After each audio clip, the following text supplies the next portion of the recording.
bersamamu.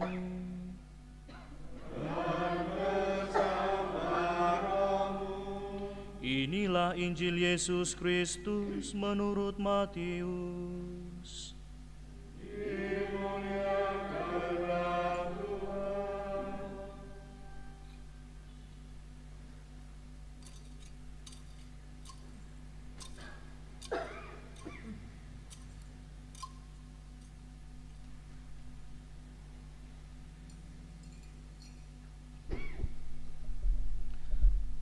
Sekali peristiwa, ketika melihat orang banyak, naiklah Yesus ke atas bukit. Setelah ia duduk, datanglah murid-muridnya kepadanya. Lalu Yesus pun mulai berbicara dan mengajar mereka, katanya, "Berbahagialah orang yang miskin di hadapan Allah, karena merekalah yang empunya kerajaan Allah.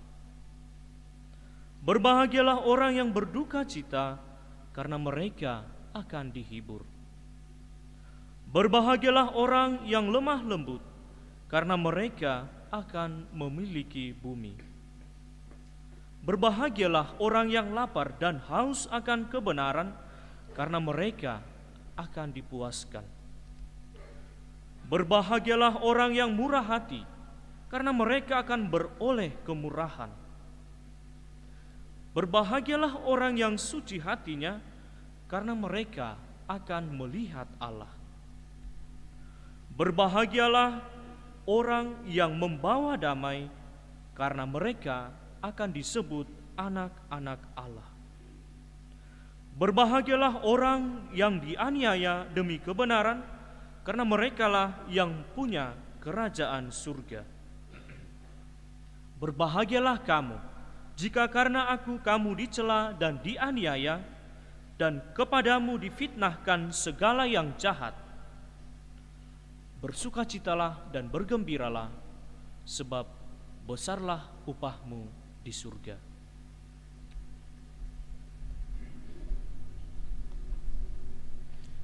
Demikianlah Injil Tuhan.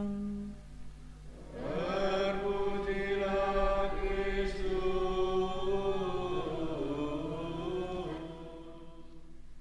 Bapak Ibu, para suster, saudara-saudari yang terkasih dalam Kristus. Pada tanggal 17 Oktober 2012 diterbitkan sebuah buku yang berjudul Be Saint, an Invitation Pope Benedict.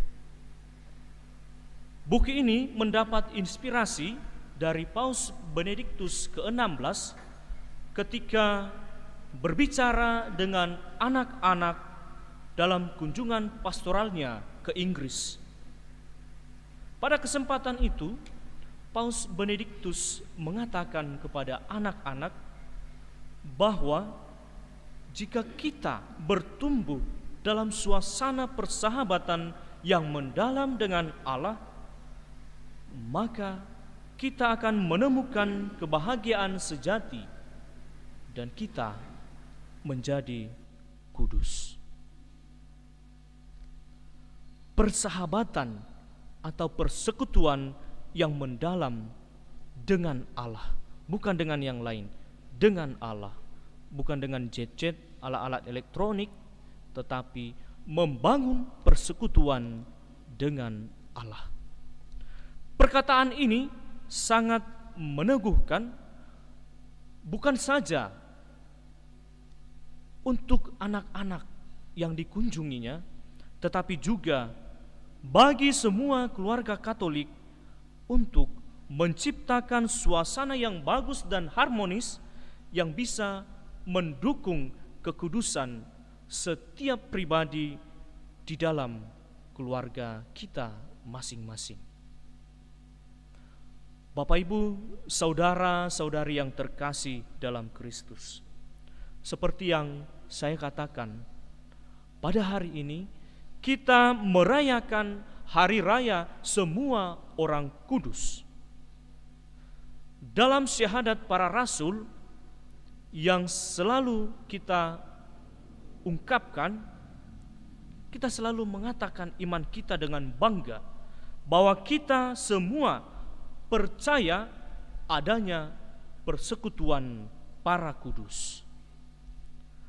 Apa makna persekutuan para kudus yang kita akui sebagai gereja ini?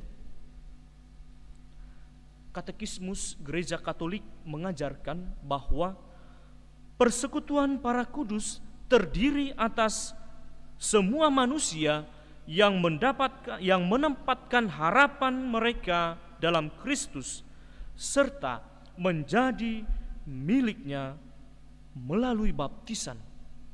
Terlepas dari apakah mereka masih hidup atau sudah meninggal, karena di dalam Kristus kita adalah satu tubuh. Kita hidup dalam satu persekutuan yang meliputi surga dan bumi. Itulah yang dikatakan dalam Katekismus Gereja Katolik nomor 946 sampai 962. Para kudus adalah orang yang selalu setia pada Tuhan selama hidup mereka di dunia ini. Dalam Wahyu 2 ayat 10, Tuhan berkata, "Hendaklah engkau setia sampai mati, dan aku akan mengaruniakan kepadamu mahkota kehidupan."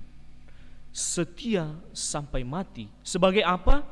Sebagai orang yang percaya kepada Kristus. Lalu ketika kita sudah menjadi orang yang percaya kepada Kristus, orang yang beriman, apa tindakan kita selanjutnya? Apakah berhenti pada saya beriman? Yesus mengajak kita untuk setia, bukan hanya untuk beriman, tetapi mewartakan kasih Tuhan kepada semua orang dimanapun kita berada. Bapak, Ibu, saudara-saudari yang terkasih dalam Kristus, dalam bacaan Injil, penginjil Matius mengisahkan tentang khotbah Yesus mengenai sabda bahagia. Yesus mengajar dan berbicara sambil menyapa, "Berbahagialah." Yesus tidak memberi kiat-kiat atau kisi-kisi untuk menjadi orang yang berbahagia itu. Tetapi semua orang yang datang kepadanya memiliki potensi untuk disapa berbahagia. Kita dengarkan tadi, mereka adalah yang miskin di hadapan Allah, orang yang berduka cita, orang yang lemah lembut, orang yang lapar dan haus akan kebenaran, orang yang murah hati, orang yang suci hatinya, yang membawa damai, dan orang yang dianiaya karena kebenaran. Lalu Yesus mengakhiri sabda bahagianya dengan berkata, "Berbahagialah kamu jika demi aku kamu dicela dan dianiaya, dan kepadamu difitnahkan segala yang jahat. Bersukacitalah dan bergembiralah, karena besarlah ganjaranmu di surga." Kata-kata Yesus ini, perkataan Yesus ini sejalan dengan penglihatan Yohanes bahwa para kudus telah mencuci jubah mereka dan membuatnya putih di dalam darah anak domba yang kita dengarkan dalam bacaan pertama. Sabda bahagia sebagai ringkasan ajaran Kristen dalam Injil dapat membimbing kita semua untuk menjadi kudus. Kita patut bersukacita dan bergembira karena besarlah ganjaran yang akan Tuhan berikan, yang akan Tuhan limpahkan kepada kita semua kalau kita setia kepada Tuhan. Bapak, Ibu, saudara-saudari yang terkasih dalam Kristus, mengapa kita mau menjadi kudus dan bersatu dengan para kudus? Yohanes dalam bacaan kedua memberikan jawaban yang pasti kepada kita. Kita menjadi kudus bukan karena kehebatan kita, bukan karena aku kan hebat, aku pandai merangkai kata-kata supaya aku berbicara dengan Tuhan dengan kata-kata yang puitis. Bukan karena kita hebat merangkai kata-kata, tetapi karena kasih karunia Bapa kepada kita. Karena Tuhanlah, maka kita akan mampu menjadi orang kudus.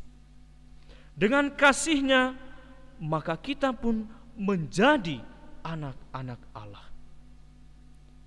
Sakramen pembaptisan yang kita terima telah menguduskan kita semua. Maka setiap orang yang memiliki pengharapan kepadanya akan menjadi kudus sesuai dengan kehendak Allah sendiri. Bapak, Ibu, saudara-saudari yang terkasih dalam Kristus, sabda Tuhan yang kita dengarkan pada hari ini mengantarkan kita untuk bersatu dengan Tuhan Allah yang Maha Kudus.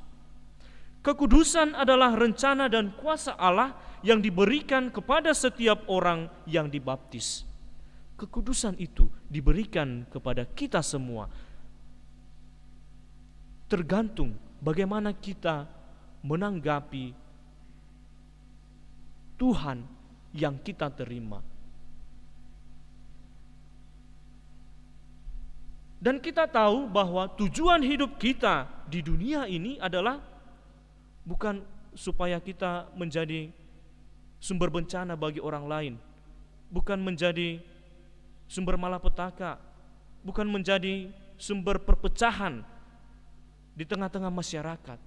Tetapi tujuan hidup kita di dunia ini adalah supaya kita menjadi kudus, supaya kita semua menjadi serupa dengan Tuhan sendiri yang sudah menciptakan kita serupa dengan wajah-Nya. Bapak, Ibu, saudara-saudari yang terkasih dalam Kristus, mengutip kata-kata Santa Teresia Lisieux, Anda tidak bisa menjadi orang kudus setengah-setengah. Anda harus menjadi orang kudus yang penuh, atau bukan menjadi orang kudus sama sekali. Tuhan memberkati.